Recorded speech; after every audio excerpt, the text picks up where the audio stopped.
Hello friends, అందరూ బాగున్నారా? నేను బాగున్నాను, మీరు బాగుండాలని కోరుకుంటున్నాను. నేను జూలై నెల, ఆగస్ట్ నెల 7,000 చొప్పున అయితే పొదుపు చేశాను. జూలై నెల డబ్బులు మాత్రం బంగారం కొన్నాను. ఆగస్ట్ నెల డబ్బులు బర్త్డేకి బట్టలు, కేక్, చాక్లెట్స్ అయితే తీసుకున్నాను. సెప్టెంబర్ లో కూడా నేను డబ్బు పొదుపు చేస్తూ ఉన్నానండి. అవి నెల చివరికి ఎంత పొదుపు చేశాననే విషయం మీతో షేర్ చేసుకుంటాను.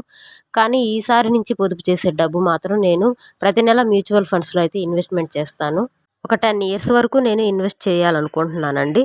పిల్లల చదువుల కోసం కానీ, లేదా వాళ్ళ మ్యారేజ్కి కానీ దేనికైనా అవసరం అవుతాయి కాబట్టి నేను ఎప్పటి నుంచే ఇన్వెస్ట్మెంట్ అయితే చేద్దాం అనుకుంటున్నాను. ఈ మధ్య కాలంలో మేము హౌస్ అయితే కొనాలని కొంచెం వెతుకుతూనే ఉన్నామండి. ఒక హౌస్ అయితే మాకు నచ్చింది, దాన్ని ఫైనల్ అయితే చేసుకోవాలనుకుంటున్నాము. హౌస్ కొన్న తర్వాత నుంచే నేను మ్యూచువల్ ఫండ్స్లో ఇన్వెస్ట్ చేస్తానండి. ఎందుకంటే మనకి ఈఎంఐ ఉంటుంది కాబట్టి ఎంతవరకు ఈఎంఐ ఉంటుంది, మనకి ఖర్చులు చూసుకోవాలి. దాన్ని బట్టి నేను ఏంటంటే మ్యూచువల్ ఫండ్స్లో ఇన్వెస్ట్మెంట్ చేస్తానండి. కానీ ఖచ్చితంగా చేస్తాను. ఎక్కువ అమౌంట్ కాకపోయినా కొంతైనా నేను 10 ఇయర్స్ వరకు అయితే డబ్బును పెట్టుబడి పెట్టాలని అనుకుంటున్నాను. నేను నెలకి 7,000 వరకు అయితే పొదుపు చేయగలుగుతున్నాను.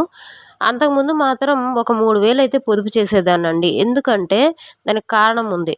కేవలం బంధువులేనండి. ఇలాంటి ఇబ్బంది అందరికి ఉంటుందో లేదో నాకైతే తెలియదు, కానీ నాకైతే ఎప్పుడు ఇబ్బందేనండి. నేను పుట్టినప్పటి నుంచి మా నాన్న నుండి ఎప్పుడు మాకు బంధువుల వల్లే ఒక ఆస్తి నష్టాలు జరగటం ఏదైనా కానీ బంధువుల వల్లే ఉంటుందండి. బాగా గౌరవిస్తున్నాం కదా అనేసి నెలకి 4-5 సార్లు వస్తారండి. అది ఒక ఫ్యామిలీ. అలా 3-4 ఫ్యామిలీస్ అలా వస్తూ ఉంటే ఇంట్లో వాళ్ళ పరిస్థితి ఎలా ఉంటుందండి? కేవలం వాళ్ళ ఖర్చులు మిగిల్చుకోవటం కోసమే అలా వస్తారండి. మాకు ఆ విషయాలు తెలుసు, కానీ మంచితనం అనేది ఉంటది కదా. మన బంధువులకు కష్టం వచ్చింది, సో ఇది అమ్మేసేసి వాళ్ళకి కొంచెం హెల్ప్ చేద్దాం, తర్వాత వాళ్ళు ఇవ్వరండి. మళ్ళా ఏమవుతుంది, ఇట్లా ఇంటి మీద పడి తింటారు. అసలు ఇప్పుడైతే ఇంకా చాలా తగ్గిపోయిందండి. మా నాన్న అప్పుడు నేను చిన్నదాన్నండి. ఆ టైంలో అయితే మా నాన్న దగ్గరికి వచ్చిన వాళ్ళు నెలల కాలాల పడి ఫ్యామిలీస్ అయితే ఉండేవాళ్ళు. ఇప్పుడు మా మదరు, ఫాదరు బాధ్యత అంతా నాదే కాబట్టి ఇక నా దగ్గరకు వస్తున్నారు.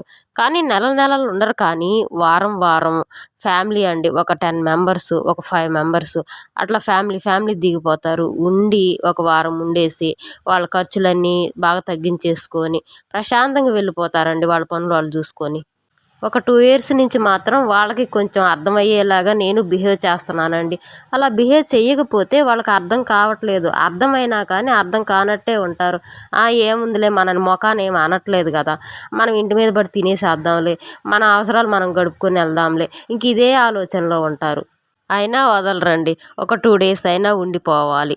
నెలలో ఒక 4 టైమ్స్ వస్తారు, 2 డేస్ అట్లా ఉండిపోతుంటారు.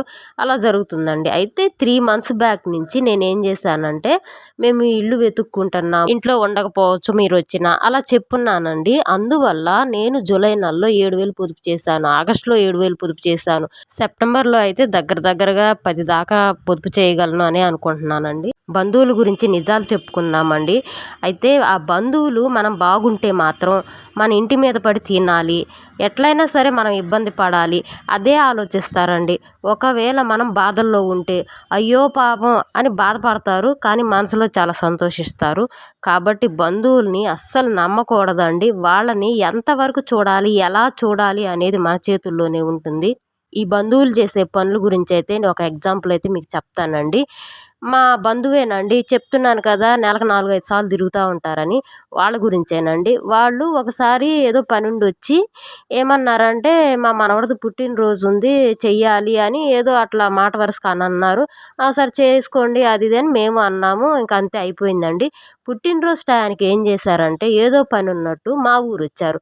మా ఊరు వచ్చి మా ఇంట్లో ఉన్నారండి. ఏం మొదలు పెట్టాడంటే, ఇంకా పదే అయ్యో పుట్టినరోజు, ఇంటికి వెళ్ళాలంటే లేట్ అయిపోతుంది, బట్టలు కూడా తీసుకోలేదు. సరే బట్టలు లేకపోయినా కనీసం కేక్ కట్ చేయించాలి, వెళ్దామంటే ఏమో లేట్ అయిపోయేలాగా ఉంది, ఇక్కడే ఉండాల్సి వస్తుంది, అయ్యో పుట్టినరోజు జరగలేదు. ఇక పదే అంటూనే ఉన్నాడండి. ఇక ఆ బాధ పడలేక మేమేం చేసామంటే కేక్ తెచ్చాము, చాక్లెట్స్ కూడా తీసుకొచ్చాము. ఆ ఖర్చు అక్షరాల 1,200 అయ్యిందండి. అది కాక ఇక వాళ్ళకి మంచి మర్యాద బాగా చూడాలి కదండి, బిర్యానీ అలాగా. అది మొత్తం మీద మాకైతే దగ్గరగా 1,700-1,800 అయితే ఆ రోజు ఖర్చు అండి, జస్ట్ ఒక పూట అన్నందుకు. ఇక తెల్లవారగానే ఇంటికి వెళ్ళిపోయారండి. వాళ్ళ దగ్గర స్వార్థము, డబ్బు మాత్రమే కనిపించిందండి. కాబట్టి ఫ్రెండ్స్ బంధువులతోటి చాలా జాగ్రత్తగా ఉండండి. ఎంత జాగ్రత్తగా ఉండాలో మీకు ఈ వీడియో ద్వారా అర్థమయ్యే ఉంటుంది. సో ఫ్రెండ్స్, వీడియో కనుక నచ్చితే లైక్ చేయండి, షేర్ చేయండి, సబ్స్క్రైబ్ చేయండి. Take care, bye bye.